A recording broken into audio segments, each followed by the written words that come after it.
Welcome to Thrilling Tales of Adventure. I'm Mardell, and for Season 2, I have 4 short stories I want to share with you. The first is The Most Dangerous Game by Richard Connell.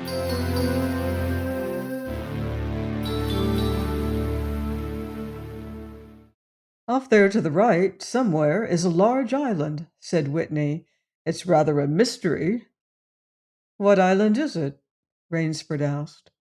The old charts call it Ship Trap Island, Whitney replied. A suggestive name, isn't it?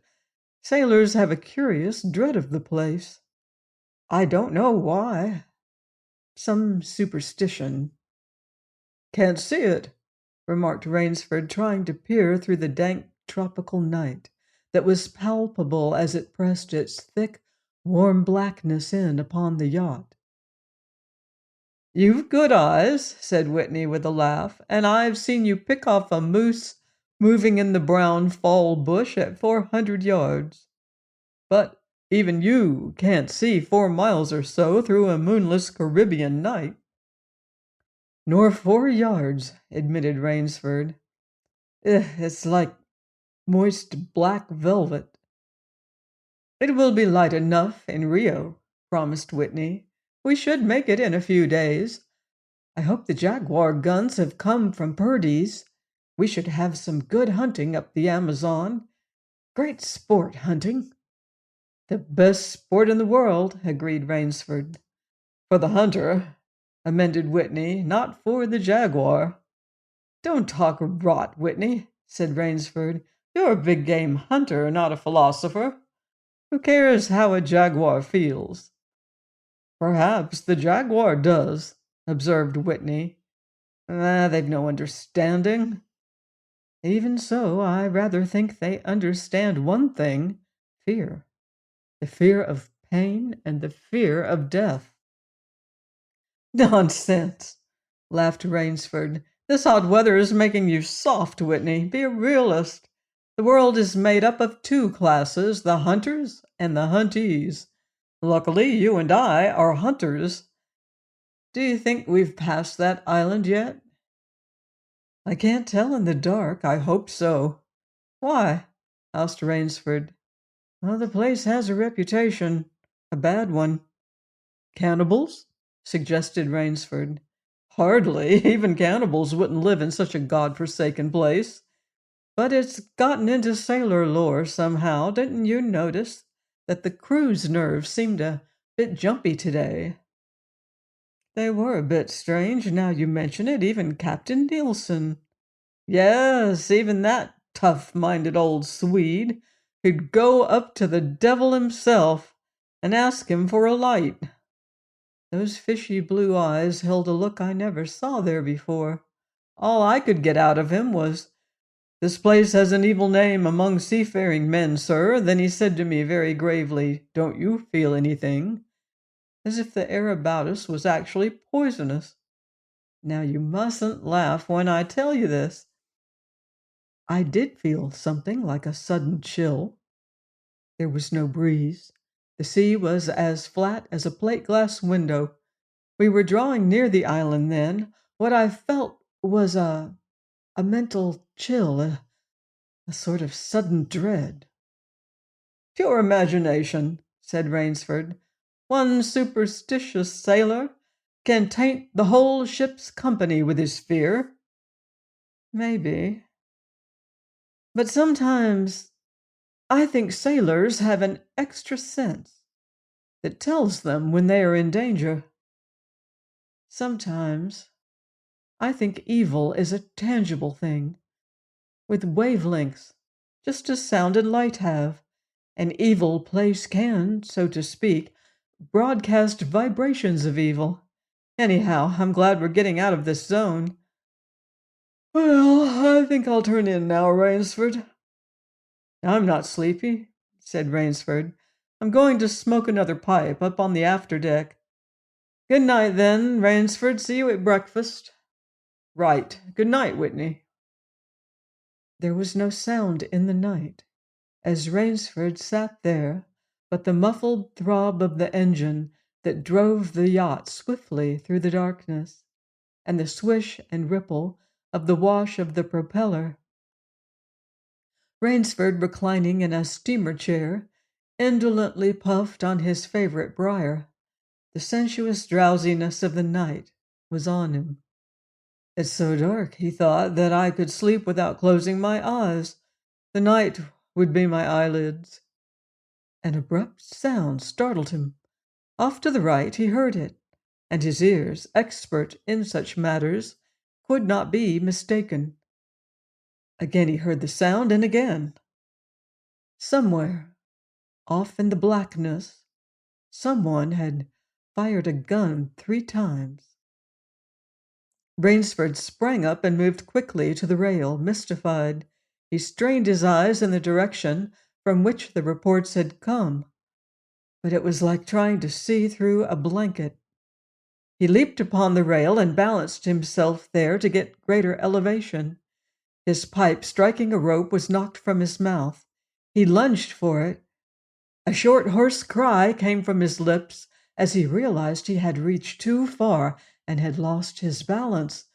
The cry was pinched off short as the blood-warm waters of the Caribbean Sea closed over his head.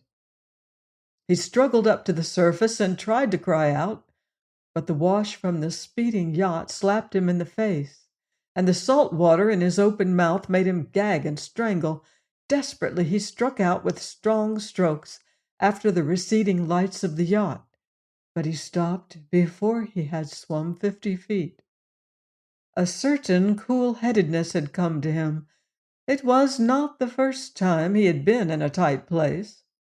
There was a chance that his cries could be heard by someone aboard the yacht, but that chance was slender, and grew more slender as the yacht raced on. He wrestled himself out of his clothes and shouted with all his power. The lights of the yacht became faint and ever-vanishing fireflies. Then they were blotted out entirely by the night. Rainsford remembered the shots. They had come from the right, and doggedly he swam in that direction, swimming with slow, deliberate strokes, conserving his strength. For a seemingly endless time he fought the sea. He began to count his strokes. He could do possibly 100 more, and then Rainsford heard a sound. It came out of the darkness, a high, screaming sound, the sound of an animal in an extremity of anguish and terror. He did not recognize the animal that made the sound. He did not try to. With fresh vitality, he swam toward the sound. He heard it again. Then it was cut short by another noise, crisp, staccato. Pistol shot, muttered Rainsford, swimming on. 10 minutes of determined effort brought another sound to his ears, the most welcome he had ever heard, the muttering and growling of the sea breaking on a rocky shore. He was almost on the rocks before he saw them. On a night less calm, he would have been shattered against them. With his remaining strength, he dragged himself from the swirling waters. Jagged crags appeared to jut up into the opaqueness. He forced himself upward, hand over hand. Gasping, his hands raw, he reached a flat place at the top. Dense jungle came down to the very edge of the cliffs. What perils that tangle of trees and underbrush might hold for him did not concern Rainsford just then. All he knew was that he was safe from his enemy, the sea, and that utter weariness was on him. He flung himself down at the jungle edge and tumbled headlong into the deepest sleep of his life. When he opened his eyes, he knew from the position of the sun that it was late in the afternoon. Sleep had given him a new vigor. A sharp hunger was picking at him. He looked about him almost cheerfully. Where there are pistol shots, there are men. Where there are men, there is food, he thought. But what kind of men, he wondered, in so forbidding a place? An unbroken front of snarled and ragged jungle fringed the shore. He saw no sign of a trail through the closely knit web of weeds and trees. It was easier to go along the shore, and Rainsford floundered along by the water. Not far from where he had landed, he stopped. Some wounded thing, by evidence a large animal, had thrashed about in the underbrush. The jungle weeds were crushed down, and the moss was lacerated. One patch of weeds was stained crimson. A small glittering object not far away caught Rainsford's eye, and he picked it up. It was an empty cartridge. A 22, he remarked. That's odd. It must have been a fairly large animal, too. The hunter had his nerve with him to tackle it with a light gun. It's clear that the brute put up a fight. I suppose the first 3 shots I heard was when the hunter flushed his quarry and wounded it. The last shot was when he trailed it here and finished it. He examined the ground closely and found what he had hoped to find, the print of hunting boots. They pointed along the cliff in the direction he had been going. Eagerly he hurried along, now slipping on a rotten log or a loose stone, but making headway. Night was beginning to settle down on the island. Bleak darkness was blacking out the sea and jungle when Rainsford sighted the lights. He came upon them as he turned a crook in the coastline. And his first thought was that he had come upon a village, for there were many lights. But as he forged along, he saw to his great astonishment that all the lights were in one enormous building, a lofty structure with pointed towers plunging upward into the gloom. His eyes made out the shadowy outlines of a palatial chateau. It was set on a high bluff, and on 3 sides of it cliffs dived down to where the sea licked greedy lips in the shadows. Mirage, thought Rainsford, but it was no mirage, he found, when he opened the tall, spiked iron gate. The stone steps were real enough. The massive door with a leering gargoyle for a knocker was real enough. Yet all about it hung an air of unreality. He lifted the knocker, and it creaked up stiffly, as if it had never before been used. He let it fall, and it startled him with its booming loudness. He thought he heard steps within. The door remained closed. Again Rainsford lifted the heavy knocker and let it fall. The door opened then, opened as suddenly as if it were on a spring, and Rainsford stood blinking in the river of glaring gold light that poured out.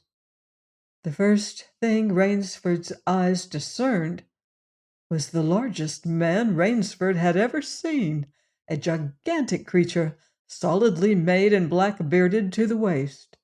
In his hand the man held a long-barreled revolver, and he was pointing it straight at Rainsford's heart. Out of the snarl of beard, 2 small eyes regarded Rainsford. "Don't be alarmed," said Rainsford with a smile which he hoped was disarming. "I'm no robber. I fell off a yacht. My name is Sanger Rainsford of New York City." The menacing look in the eyes did not change. The revolver pointed as rigidly as if the giant were a statue. He gave no sign that he understood Rainsford's words, or that he had even heard them. He was dressed in uniform, a black uniform, trimmed with gray astrakhan. "I'm Sanger Rainsford of New York," Rainsford began again. "I fell off a yacht. I am hungry." The man's only answer was to raise with his thumb the hammer of his revolver. Then Rainsford saw the man's free hand go to his forehead in a military salute, and he saw him click his heels together and stand at attention. Another man was coming down the broad marble steps, an erect, slender man in evening clothes. He advanced to Rainsford and held out his hand. In a cultivated voice, marked by a slight accent that gave it added precision and deliberateness, he said, "It is a very great pleasure and honor to welcome Mr. Sanger Rainsford, the celebrated hunter, to my home." Automatically, Rainsford shook the man's hand. "I've read your book about hunting snow leopards in Tibet, you see," explained the man. "I am General Zeroff." Rainsford's first impression was that the man was singularly handsome. His second was that there was an original, almost bizarre quality about the general's face. He was a tall man, past middle age, for his hair was vivid white, but his thick eyebrows and pointed military mustache were as black as the night from which Rainsford had come. His eyes, too, were black and very bright. He had high cheekbones, a sharp-cut nose, a spare dark face, the face of a man used to giving orders, the face of an aristocrat. Turning to the giant in uniform, the general made a sign. The giant put away his pistol, saluted, withdrew. "Ivan is an incredibly strong fellow," remarked the general, "but he has the misfortune to be deaf and dumb. A simple fellow, but I am afraid, like all his race, a bit of a savage." "Is he Russian?" "He is a Cossack," said the general, and his smile showed red lips and pointed teeth. "So am I." "Come," he said, "we shouldn't be chatting here. We can talk later. Now you want clothes, food, rest. You shall have them. This is a most restful spot." Ivan had reappeared, and the general spoke to him with lips that moved, but gave forth no sound. "Follow Ivan, if you please, Mr. Rainsford," said the general. "I was about to have my dinner when you came. I'll wait for you.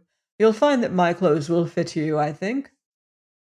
It was to a huge beam-ceiling bedroom, with a canopied bed big enough for 6 men, that Rainsford followed the silent giant.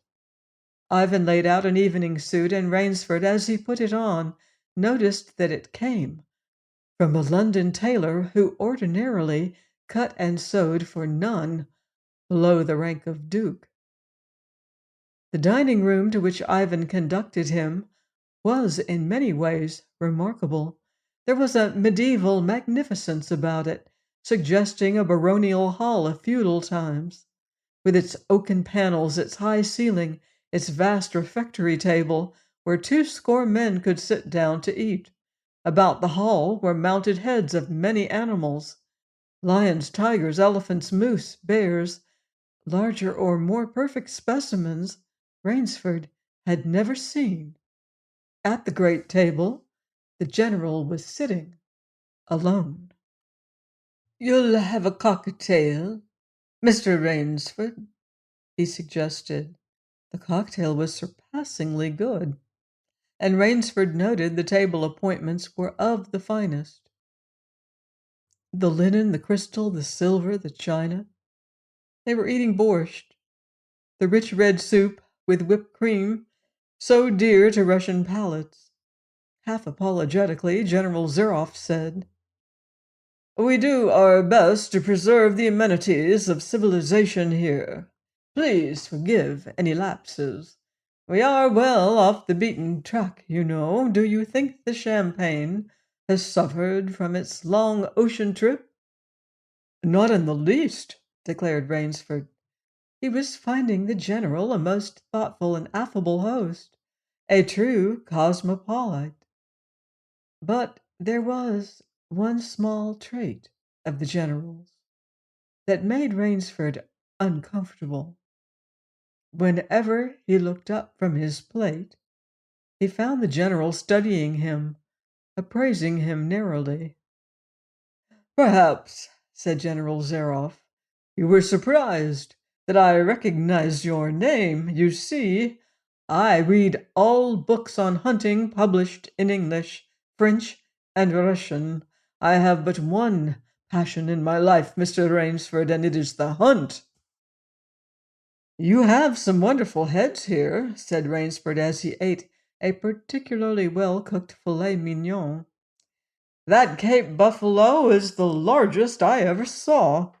Oh, that fellow, yes. He was a monster. Did he charge you? Hurled me against a tree, said the general.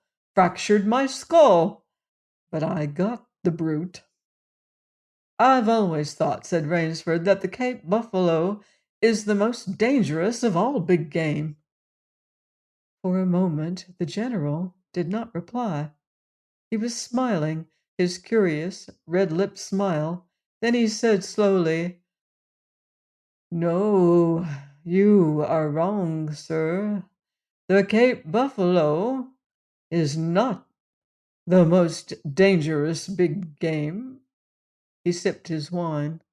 Here in my preserve on this island, he said in the same slow tone, I hunt more dangerous game.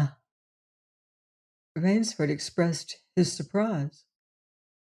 Is there big game on this island? The general nodded. The biggest. Really? Oh, it isn't here. Naturally, of course, I have to stock the island. What have you imported, General? Rainsford asked. Tigers? The general smiled. No, he said. Hunting tigers ceased to interest me some years ago.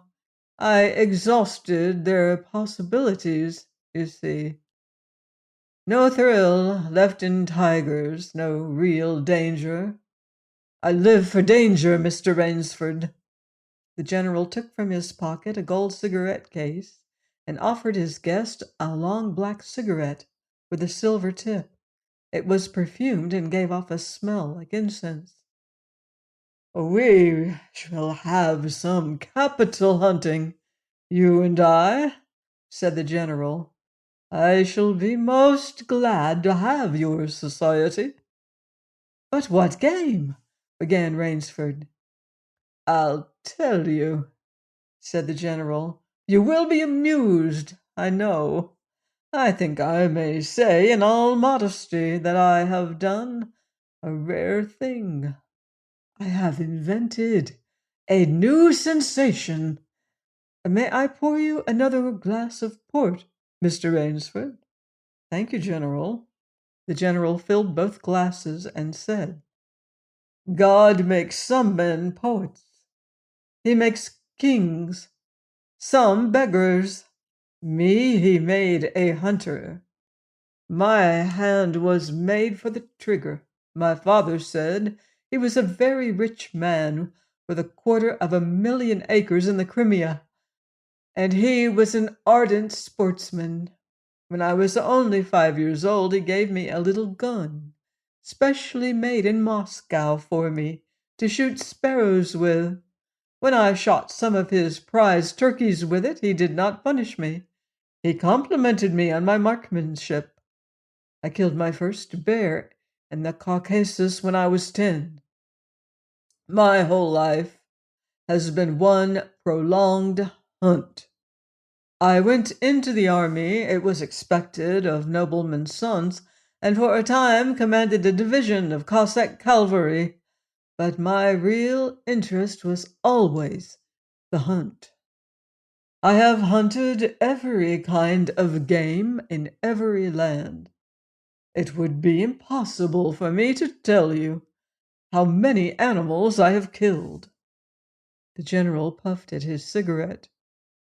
After the debacle in Russia, I left the country, for it was imprudent for an officer of the Tsar to stay there. Many noble Russians lost everything. I luckily had invested heavily in American securities, so I shall never have to open a tea-room in Monte Carlo or drive a taxi in Paris. Naturally, I continued to hunt. Grizzlies in your Rockies, crocodiles in the Ganges, rhinoceroses in East Africa. It was in Africa that the Cape buffalo hit me and laid me up for 6 months. As soon as I recovered, I started for the Amazon to hunt jaguars, for I had heard they were unusually cunning.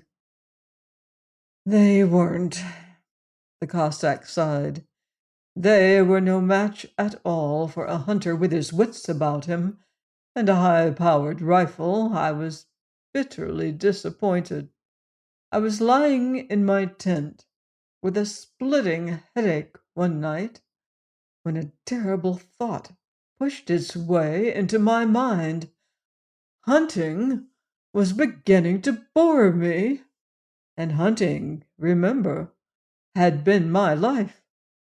I have heard that in America businessmen often go to pieces when they give up the business that has been their life. Yes, that's so, said Rainsford. The general smiled. I had no wish to go to pieces, he said. I must do something. Now mine is an analytical mind, Mr. Rainsford.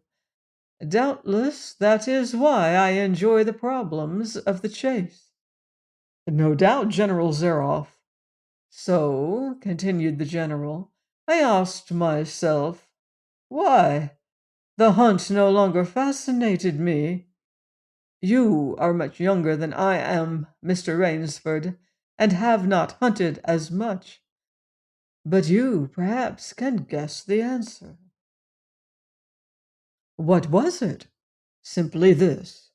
Hunting had ceased to be what you call a sporting proposition. It had become too easy. I always got my quarry. Always. There is no greater bore than perfection. The general lit a fresh cigarette. No animal had a chance with me any more. That is no boast. It is a mathematical certainty. The animal had nothing but his legs and his instinct. Instinct is no match for reason. When I thought of this, it was a tragic moment for me, I can tell you. Rainsford leaned across the table, absorbed in what his host was saying. It came to me as an inspiration. What I must do, the general went on. And that was? The general smiled the quiet smile of one who has faced an obstacle and surmounted it with success. I had to invent a new animal to hunt, he said. A new animal? You're joking. Not at all, said the general. I never joke about hunting. I needed a new animal. I found one. So I bought this island, built this house, and here I do my hunting. The island is perfect for my purposes. There are jungles with a maze of trails in them, hills, swamps. But the animal, General Zeroff. Oh, said the general, it supplies me with the most exciting hunting in the world. No other hunting compares with it for an instant. Every day I hunt, and I never grow bored now, for I have a quarry with which I can match my wits. Rainsford's bewilderment showed in his face. I wanted the ideal animal to hunt, explained the general. So I said, what are the attributes of an ideal quarry? And the answer was, of course, it must have courage, cunning, and above all, it must be able to reason. But no animal can reason, objected Rainsford. My dear fellow, said the general, there is one that can. But you can't mean, gasped Rainsford. And why not? I can't believe you're serious, General Zeroff. This is a grisly joke. Why should I not be serious? I am speaking of hunting. Hunting? Good God, General Zeroff. What you speak of is murder." The general laughed with entire good nature. He regarded Rainsford quizzically.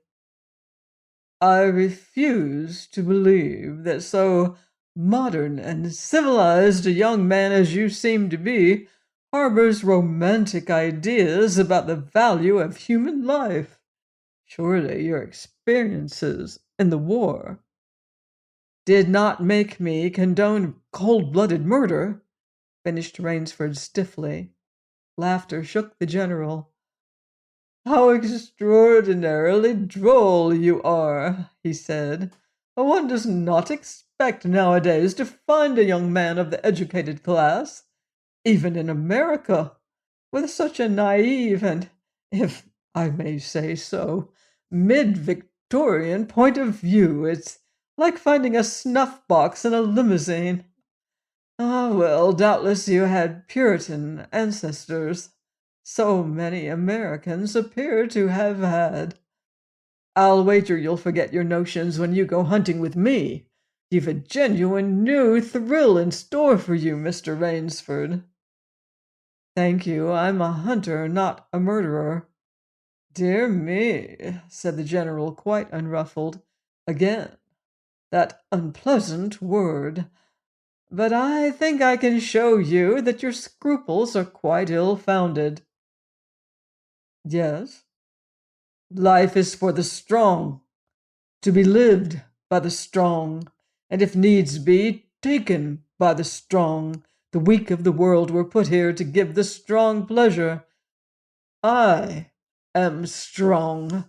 Why should I not use my gift? I wish to hunt. Why should I not? I hunt the scum of the earth, sailors from tramp ships, lascars, blacks, Chinese, whites, mongrels. A thoroughbred horse or a hound is worth more than a score of them." "But they are men," said Rainsford hotly. "Precisely," said the general. "That is why I use them. It gives me pleasure. They can reason after a fashion, so they are dangerous." "But where do you get them?" The general's left eyelid fluttered down in a wink. "This island is called Shiptrap," he answered. "Sometimes an angry god of the high seas sends them to me. Sometimes, when Providence is not so kind, I help Providence a bit. Come to the window with me." Rainsford went to the window and looked out toward the sea. "Watch! Out there!" exclaimed the general, pointing into the night. Rainsford's eyes saw only blackness, and then as the general pressed a button, far out to sea, Rainsford saw the flash of lights. The general chuckled. "They indicate a channel," he said, "where there's none. Giant rocks with razor edges crouch like a sea monster with wide open jaws. They can crush a ship as easily as I crush this nut." He dropped a walnut on the hardwood floor and brought his heel grinding down on it. "Oh, yes," he said casually, as if in answer to a question. "I have electricity. We try to be civilized here." "Civilized, and you shoot down men?" A trace of anger was in the general's black eyes, but it was there for but a second, and he said, in his most pleasant manner, "Dear me, what a righteous young man you are! I assure you I do not do the thing you suggest. That would be barbarous.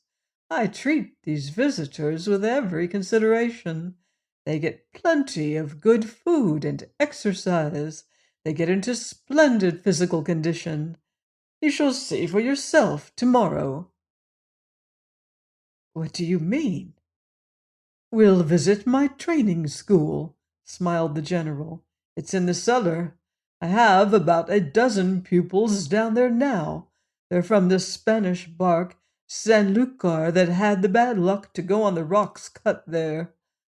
A very inferior lot, I regret to say.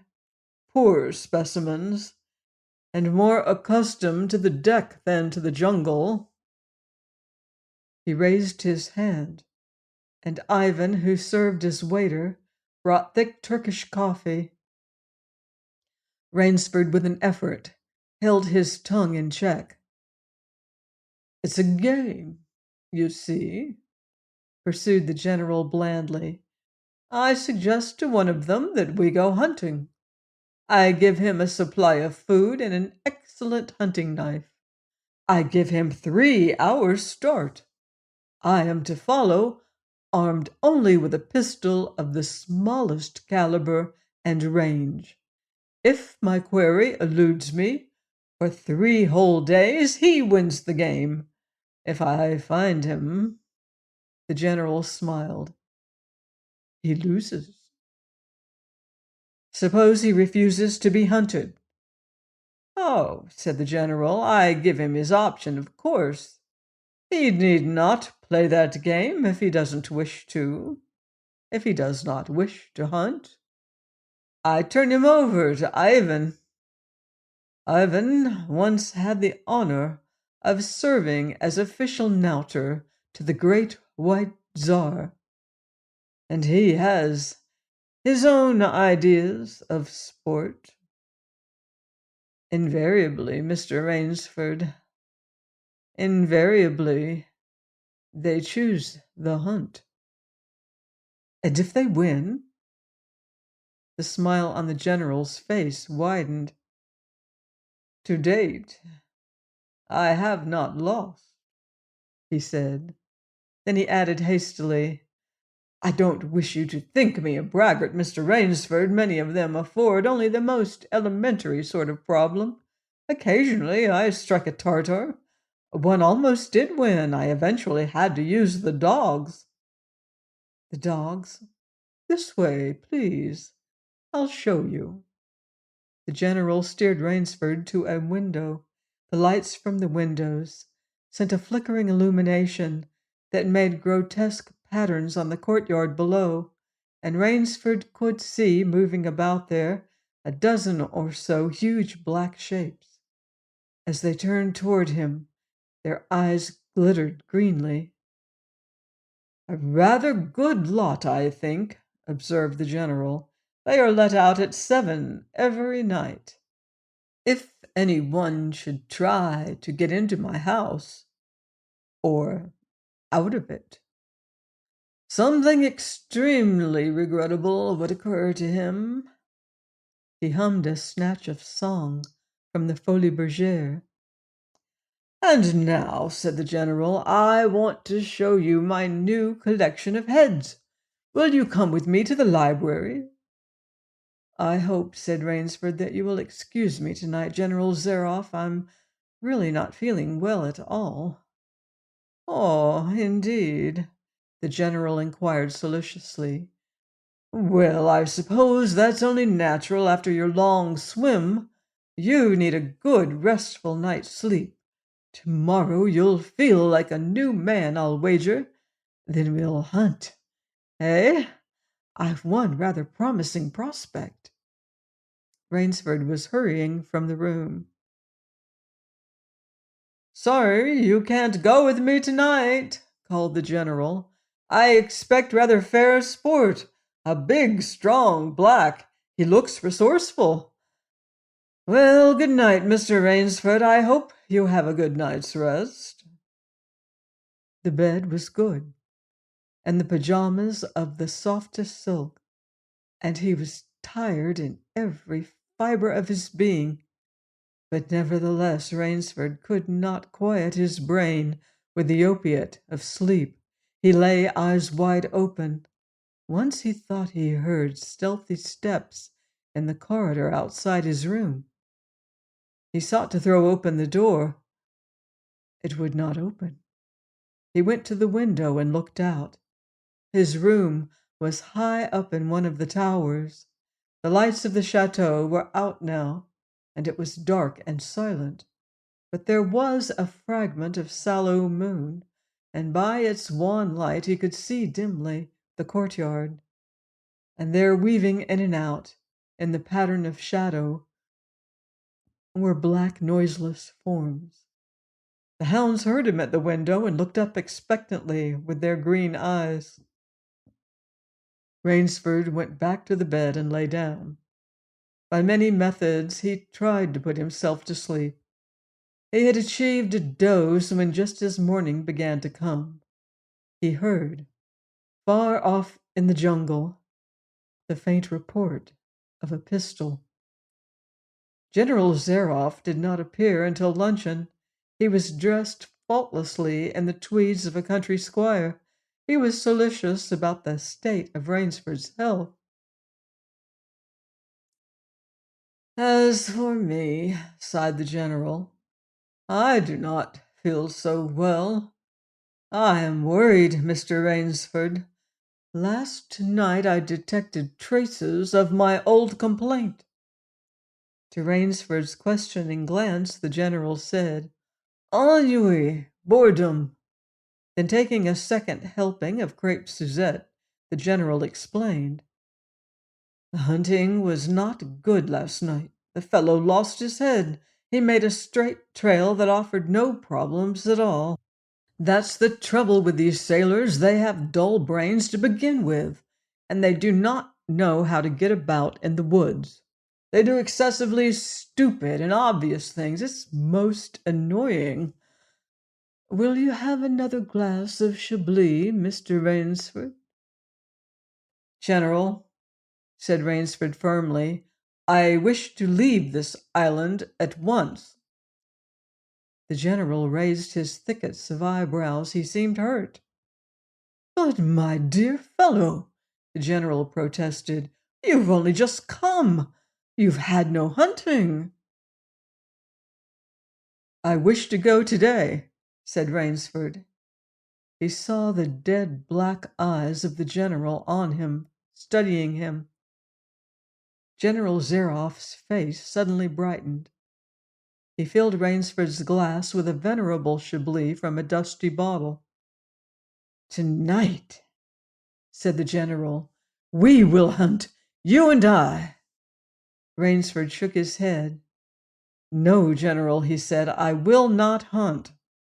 The general shrugged his shoulders and delicately ate a hothouse grape. As you wish, my friend, he said. The choice rests entirely with you. But may I not venture to suggest that you will find my idea of sport more diverting than Ivan's? He nodded toward the corner to where the giant stood scowling, his thick arms crossed on his hogshead of a chest. You don't mean, cried Rainsford. My dear fellow, said the general, have I not told you? I always mean what I say about hunting.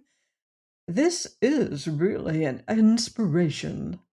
I drink to a foeman worthy of my steel at last. The general raised his glass, but Rainsford sat staring at him.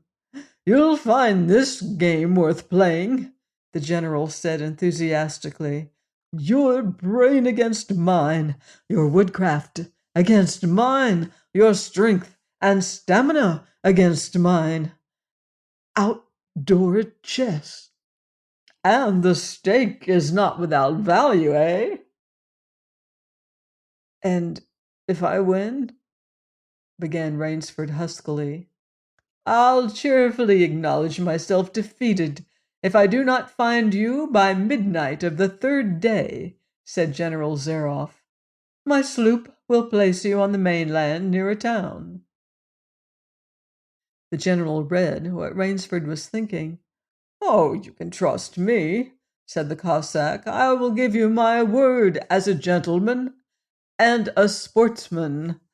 Of course, you, in turn, must agree to say nothing of your visit here.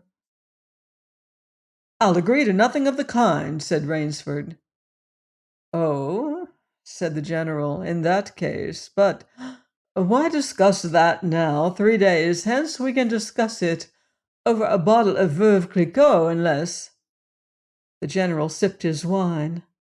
Then a businesslike air animated him. Ivan, he said to Rainsford, will supply you with hunting clothes, food, a knife. I suggest you wear moccasins. They leave a poorer trail. I suggest, too, that you avoid the big swamp and the southeast corner of the island. We call it Death Swamp. There's quicksand there. One foolish fellow tried it. The deplorable part of it was that Lazarus followed him. You can imagine my feelings, Mr. Rainsford. I loved Lazarus. He was the finest hound in my pack. Well, I must beg you to excuse me now. I always take a siesta after lunch. You'll hardly have time for a nap, I fear. You'll want to start, no doubt. I shall not follow till dusk. Hunting at night is so much more exciting than by day, don't you think? Au revoir, Mr. Rainsford, au revoir.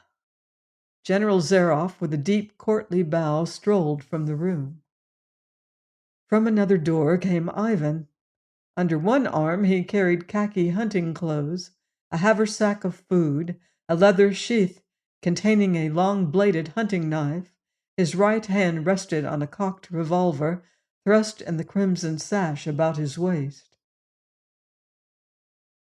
Rainsford had fought his way through the bush for 2 hours. I must keep my nerve.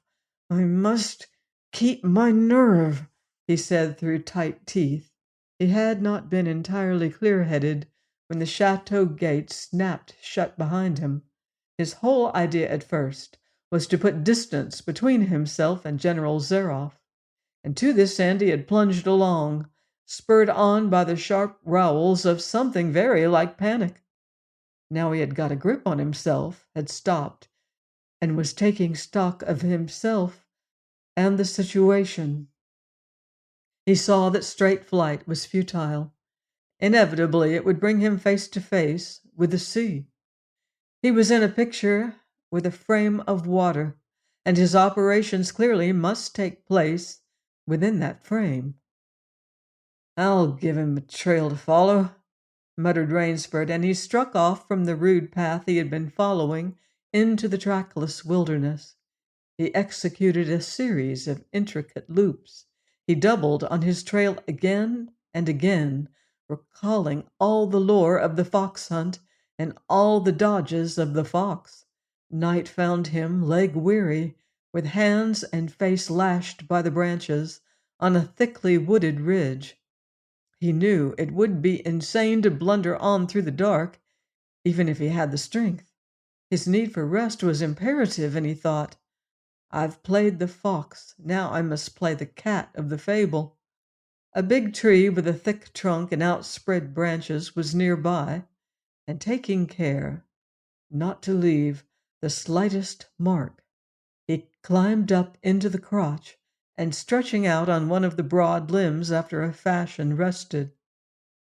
Rest brought him new confidence and almost a feeling of security. Even so zealous a hunter as General Zaroff could not trace him there, he told himself. Only the devil himself could follow that complicated trail through the jungle after dark. But perhaps the general was a devil. An apprehensive night crawled slowly by like a wounded snake, and sleep did not visit Rainsford, although the silence of a dead world was on the jungle.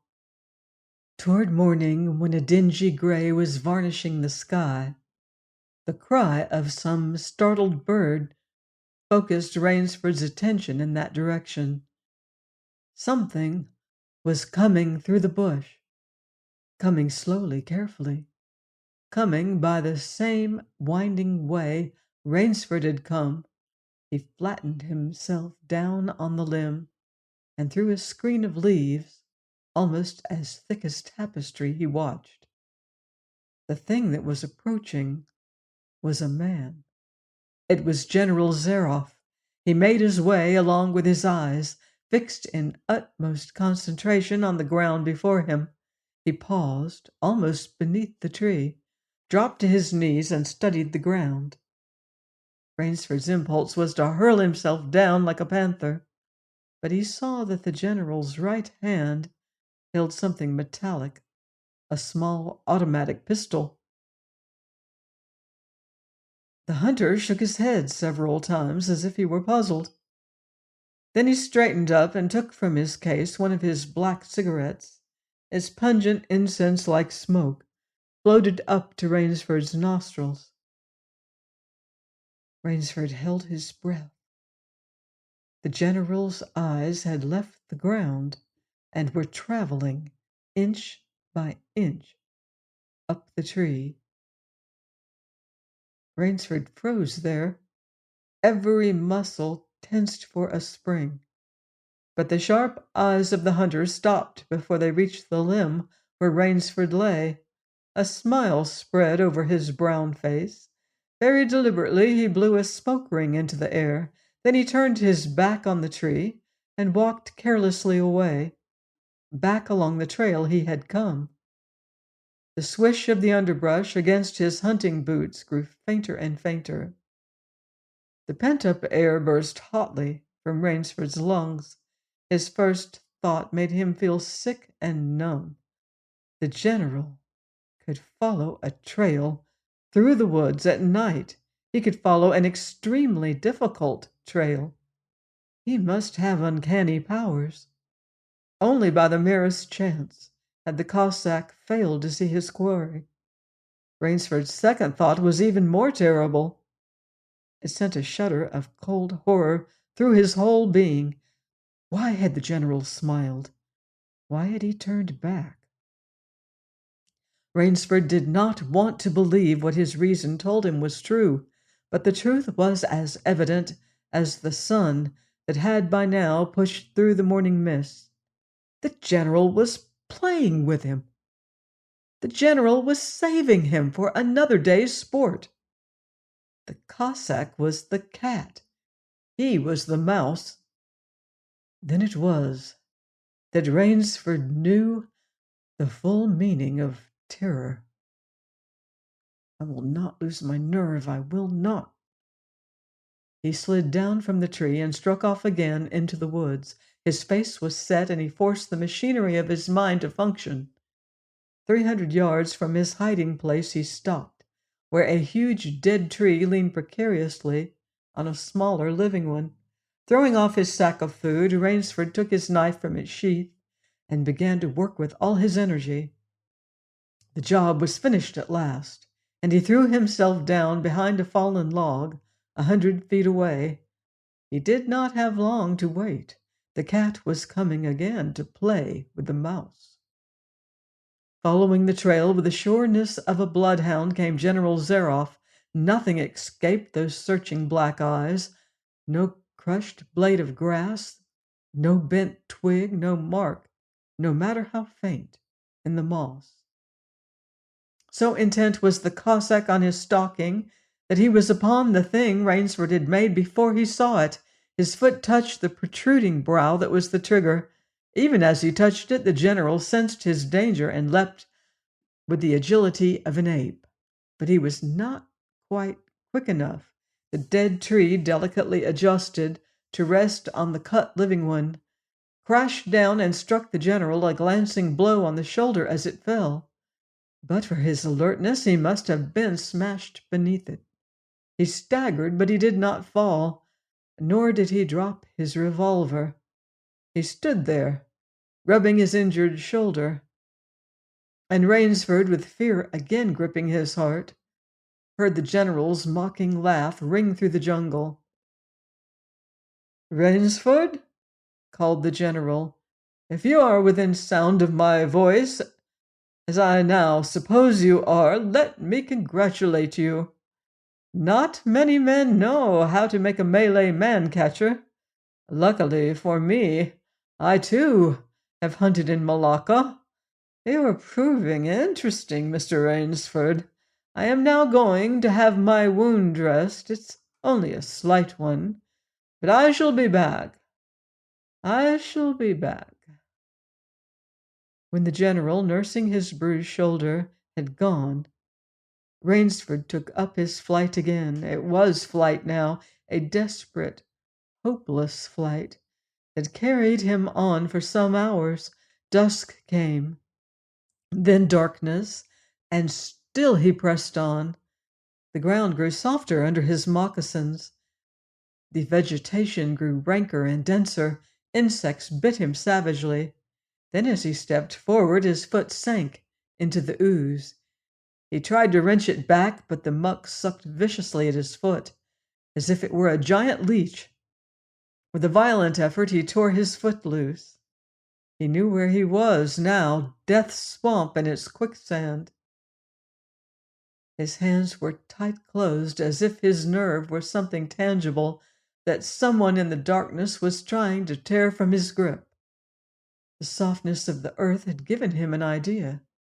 He stepped back from the quicksand, a dozen feet or so, and like some huge prehistoric beaver, he began to dig. Rainsford had dug himself in France when a second's delay meant death. That had been a placid pastime compared to his digging now. The pit grew deeper. When it was above his shoulders, he climbed out and from some hard saplings cut stakes and sharpened them to a fine point. These stakes he planted in the bottom of the pit, with the point sticking up. With flying fingers he wove a rough carpet of weeds and branches, and with it he covered the mouth of the pit. Then, wet with sweat and aching with tiredness, he crouched behind the stump of a lightning-charred tree. He knew his pursuer was coming. He heard the padding sound of feet on the soft earth, and the night's breeze brought him the perfume of the general's cigarette. It seemed to Rainsford that the general was coming with unusual swiftness. He was not feeling his way along foot by foot. Rainsford, crouching there, could not see the general, nor could he see the pit. He lived a year in a minute. Then he felt an impulse to cry aloud with joy, for he heard the sharp crackle of the breaking branches as the cover of the pit gave way. He heard the sharp scream of pain as the pointed stakes found their mark. He leaped up from his place of concealment. Then he cowered back. 3 feet from the pit a man was standing, with an electric torch in his hand. "You've done well, Rainsford," the voice of the general called. "Your Burmese tiger pit has claimed one of my best dogs. Again you score. I think, Mr. Rainsford, I'll see what you can do against my whole pack. I'm going home for a rest now. Thank you for a most amusing evening."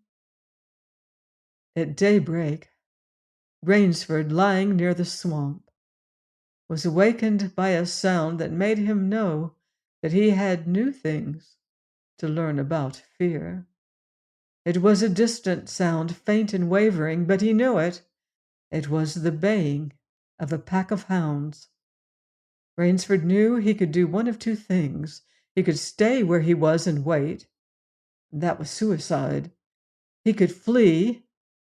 That was postponing the inevitable. For a moment he stood there, thinking. An idea that held a wild chance came to him, and tightening his belt, he headed away from the swamp. The baying of the hounds grew nearer, then still nearer, nearer, ever nearer. On a ridge, Rainsford climbed a tree. Down a watercourse, not a quarter of a mile away, he could see the bush moving. Straining his eyes, he saw the lean figure of General Zeroff. Just ahead of him, Rainsford made out another figure whose wide shoulders surged through the tall jungle weeds. It was the giant Ivan, and he seemed pulled forward by some unforeseen force. Rainsford knew that Ivan must be holding the pack in leash. They would be on him any minute now. His mind worked frantically. He thought of a native trick he had learned in Uganda. He slid down the tree. He caught hold of a springy young sapling, and to it he fastened his hunting knife, with the blade pointing down the trail. With a bit of wild grapevine, he tied back the sapling. Then he ran for his life. The hounds raised their voices as they hit the fresh scent. Rainsford knew now how an animal at bay feels. He had to stop to get his breath. The baying of the hounds stopped abruptly, and Rainsford's heart stopped too. They must have reached the knife. He shinned excitedly up a tree and looked back. His pursuers had stopped, but the hope that was in Rainsford's brain when he climbed died. For he saw in the shallow valley that General Zaroff was still on his feet. But Ivan was not. The knife, driven by the recoil of the springing tree, had not wholly failed. Rainsford had hardly tumbled to the ground when the pack took up the cry again. "Nerve, nerve, nerve," he panted as he dashed along. A blue gap showed between the trees dead ahead. Ever nearer drew the hounds. Rainsford forced himself on toward that gap. He reached it. It was the shore of the sea. Across a cove he could see the gloomy gray stone of the chateau. 20 feet below him the sea rumbled and hissed. Rainsford hesitated. He heard the hounds. Then he leaped far out into the sea. When the general and his pack reached the place by the sea, the Cossack stopped. For some minutes he stood regarding the blue-green expanse of water. He shrugged his shoulders. Then he sat down, took a drink of brandy from a silver flask, lit a perfumed cigarette, and hummed a bit from Madame Butterfly. General Zaroff had an exceedingly good dinner in his great paneled dining hall that evening. With it he had a bottle of Paul Roger and half a bottle of Chambertin. 2 slight annoyances kept him from perfect enjoyment. One was the thought that it would be difficult to replace Ivan. The other was that his quarry had escaped him. Of course, the American hadn't played the game, so thought the general as he tasted his after-dinner liqueur. In his library he read, to soothe himself, from the works of Marcus Aurelius. At 10 he went up to his bedroom. He was deliciously tired, he said to himself, as he locked himself in. There was a little moonlight, so before turning on his light, he went to the window and looked down at the courtyard. He could see the great hounds, and he called, "Better luck another time," to them. Then he switched on the light. A man who had been hiding in the curtains of the bed was standing there. "Rainsford!" screamed the general. "How in God's name did you get in here?" "Swam," said Rainsford. "I found it quicker than walking through the jungle." The general sucked in his breath and smiled. "I congratulate you," he said. "You have won the game." Rainsford did not smile. "I am still a beast at bay," he said in a low, hoarse voice. "Get ready, General Zaroff." The general made one of his deepest bows. "I see," he said. "Splendid. One of us is to furnish a repast for the hounds. The other will sleep in this very excellent bed. On guard, Rainsford." He had never slept in a better bed, Rainsford decided. A film was made of this story in 1932, starring Joel McCrea and Fay Wray, with British actor Leslie Banks giving a memorable performance as Count Zaroff. If you love old films, it's not to be missed. Please join me next time for another exciting story here on Thrilling Tales of Adventure.